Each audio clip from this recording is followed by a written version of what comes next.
Fala pessoal, muito bom dia, sejam bem-vindos novamente ao podcast Spoilers da Vida, onde você vai encontrar muito conteúdo sobre liderança, programação neurolinguística, autoconhecimento, coaching e muito mais. E esse é o quarto episódio dessa segunda temporada. Se você ainda não ouviu os episódios anteriores, não deixa de buscar no seu agregador e passa a acompanhar, e claro, deixe seu comentário também.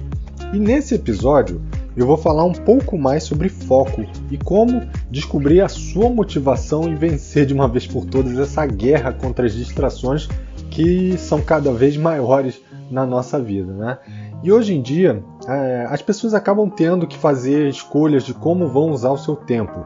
Muitos acreditam que autodesenvolvimento, estudo, criar alguma coisa nova, até atividades físicas são uma perda de tempo.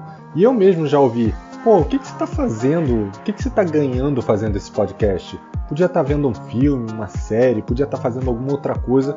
E é verdade, eu podia.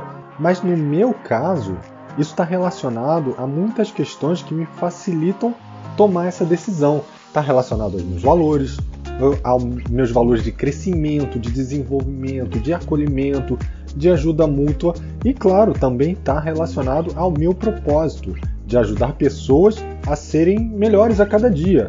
Então foi uma coisa que eu vim aprendendo ao longo da minha vida, que eu vim modificando o meu modelo de pensamento e que hoje é o meu propósito. Mas isso tudo não surgiu de uma hora para outra. Durante muito tempo eu acompanhei, vou dizer aqui 11, que é o que eu me lembro. 11 séries ao mesmo tempo. Isso mesmo, 11 séries, cada uma de uma hora.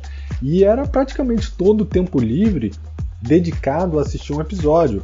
Era a minha recompensa, entre aspas. Eu achava que eu era merecedor. Afinal, eu trabalhava o dia inteiro e final de semana ou depois do expediente eu merecia assistir essa série, E isso não quer dizer que eu não estudava, tá? Eu estudei, fiz graduação, pós-graduação, mestrado, seguindo essa rotina. Fiz cursos de extensão, mas uma coisa eu percebia: eu passava por esse estudo, me dedicando naquele momento, à espera da recompensa seguinte. Sabe quando você é criança e estuda 2 dias antes da prova, e só para fazer aquela prova e poder ficar tranquilo jogando videogame depois?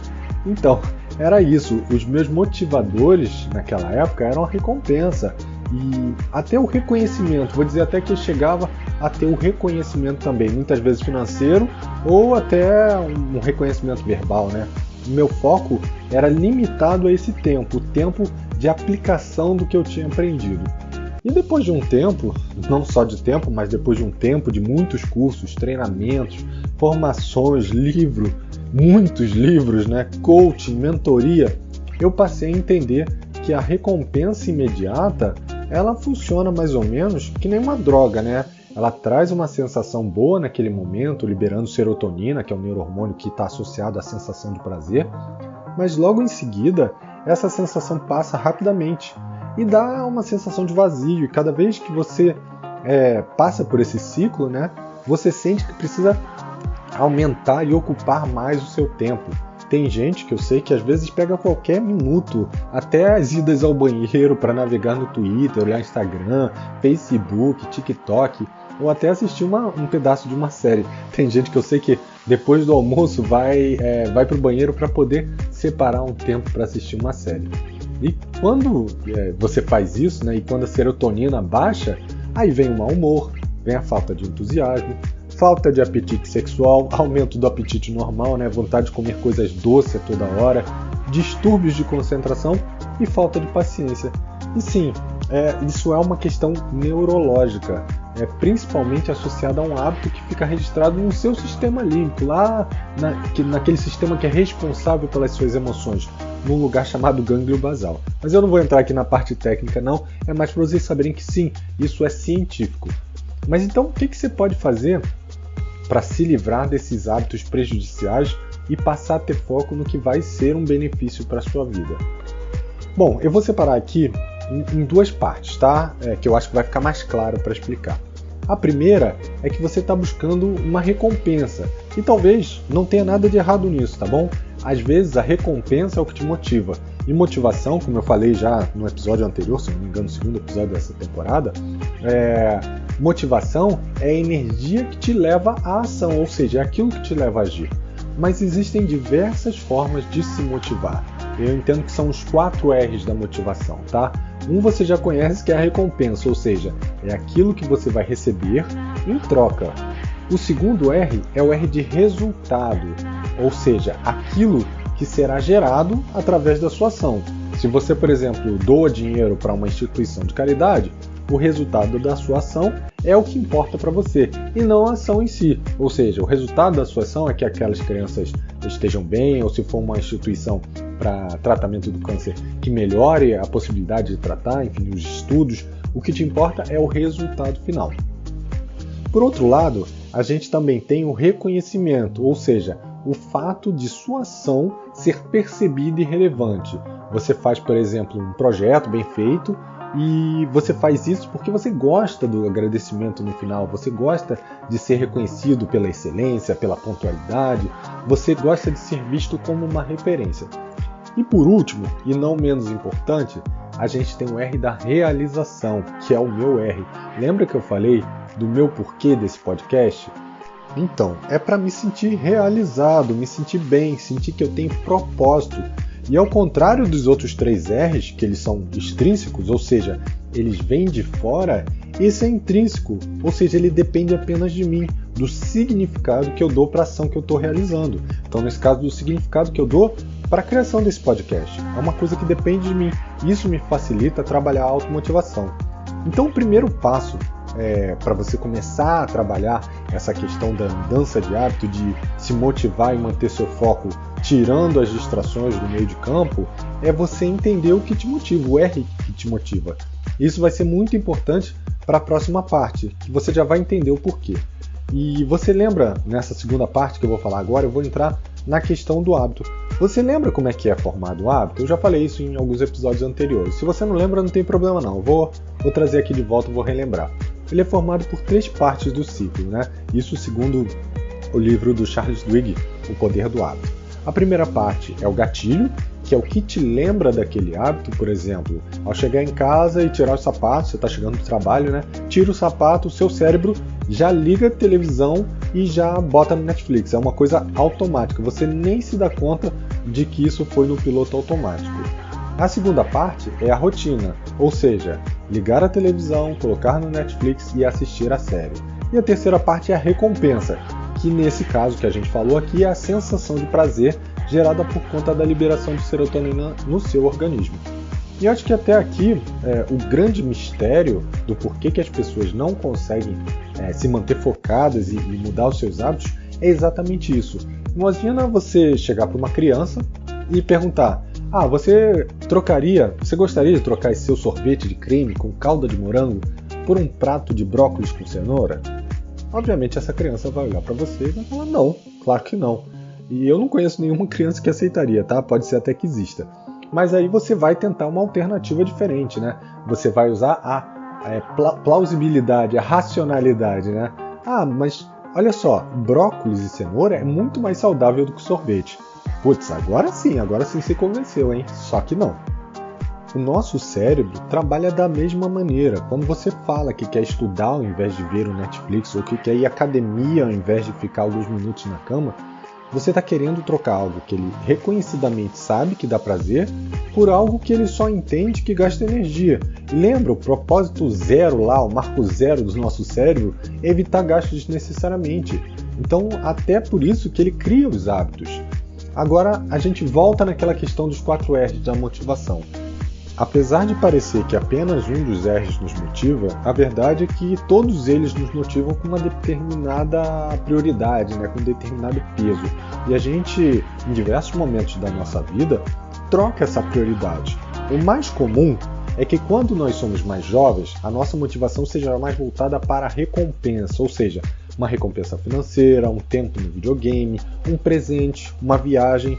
Em seguida, conforme a gente vai envelhecendo, a gente passa por reconhecimento, ser reconhecido por terminar a faculdade, por conseguir um bom emprego, um bom cargo. Depois a gente muda para o R do resultado, que é focar no que nós conseguimos entregar, nos desafiar a sermos melhores, e às vezes melhores do que os outros ou do que nós mesmos. E por último, vem o R da realização, que é entender o que realmente está alinhado com os nossos valores, as nossas crenças, o nosso propósito e nos motivar pelas ações que estão relacionadas a eles. Agora imagina que a motivação daquele garoto seja a recompensa. Vamos manter como uma recompensa. E você pergunta para ele, você quer trocar o seu sorvete por 1 hora de estudo? Ou até pelo prato de brócolis e cenoura? E no final você vai ter 1 hora de videogame? E se videogame for uma coisa boa para ele, uma recompensa boa para ele, provavelmente ele vai querer. E aqui eu vou botar um parênteses com o cuidado que a gente tem que ter com a recompensa. Porque toda vez que a gente cria um hábito usando a recompensa, o R de motivação da recompensa, se você tirar a recompensa, isso volta atrás, gera ansiedade, gera angústia, gera um sentimento de irritabilidade. Então a gente tem que ter muito cuidado com esse uso do R da recompensa. E aí, diferente do que o Charles Duhigg apresenta no seu ciclo do hábito, no livro O Poder do Hábito, eu acho que ao invés de recompensas, a gente deve entregar o R da motivação que faz sentido para aquela pessoa. Vou dar um exemplo aqui. Imagine se você virasse para um ciclista que pedala 30 km por dia e falasse assim, olha, você troca a sua pedalada diária por 1 hora de trânsito, mas olha só, eu te pago R$1.000 por mês. Será que ele faria isso? Será que ele trocaria? É provável que alguns trocassem, mas é mais provável que a maioria falasse, não quero. E aí, porque aquela pedalada para eles, ela pode estar relacionada a outros R's. Ela pode estar relacionada, por exemplo, a uma recompensa física, a própria liberação da serotonina, que talvez o dinheiro não traga de forma proporcional. Ela pode estar relacionada ao R do reconhecimento, e muitas pessoas fazem isso. Olha, as pessoas vão lá e falam, caramba, estou orgulhoso de você porque você conseguiu andar 30 km. E pode ser até o próprio desafio, o R do resultado dele, né? Ele se desafia diariamente para conseguir andar mais do que 30 km ou 31 num dia, para pedalar junto com um grupo. Então tem vários fatores motivacionais que não necessariamente têm tanta relevância quanto a recompensa dos R$1.000 por mês. Então o meu ponto é que não é apenas a recompensa que gera a energia da ação esperada, ou seja, da motivação. É qualquer um dos 4 R's. Se alguém me pagasse para fazer um podcast, por exemplo, sobre jogos, por mais que eu adore jogos, eu não faria, porque não faz parte do que me realiza hoje em dia, entende? Esse é o ponto. Então, pessoal, para resumir aqui, se você quer manter o seu foco, seja no aprendizado, no trabalho, em ir à academia, ou em fazer alguma atividade física, em ler livro ou qualquer outra coisa que você vem procrastinando ao longo dos anos, comece primeiro, entenda o que te motiva, qual desses 4 R's te motiva, e se você não tem como entender, não sei por onde começar, vou te dar uma dica simples. Pega 4 post-its, bota os 4 R's na parede e vai botando embaixo o que você entende de cada um deles. De recompensa, para mim recompensa é o tempo com a minha família, para mim recompensa é jogar videogame, para mim recompensa é fazer um exercício físico ou comer uma comida gostosa. Para mim realização é isso. E você coloca e no final você olha e avalia o que desses todos tem maior peso para você. Você pode até pontuar, bota lá, isso aqui tem peso 3, de 1 a 10 tem peso 3, isso daqui passar tempo com a família tem peso 9. Então você vai entender o que te motiva mais. E aí você tem que trabalhar exatamente nesse motivador. E uma vez descoberto o seu motivador, use ele a seu favor. Use ele para criar um novo hábito ou para fortalecer um hábito que você sabe que é bom para você. E se você também quiser saber ainda mais sobre foco, sobre hábito, eu tenho o podcast número 38, onde eu falo sobre foco como um ingrediente para o sucesso, e o episódio número 15, onde eu falo sobre foco para trabalhar em casa, que também fala um pouquinho do que eu falo aqui, mas complementa com outras questões mais relacionadas a esses 2 assuntos, tá bom? E a gente acaba por aqui. Eu espero que vocês tenham gostado desse episódio. Eu gosto muito de falar sobre hábito, motivação, coisas que fazem a gente se mover para frente e deixar de procrastinar e deixar de seguir o nosso caminho de sucesso.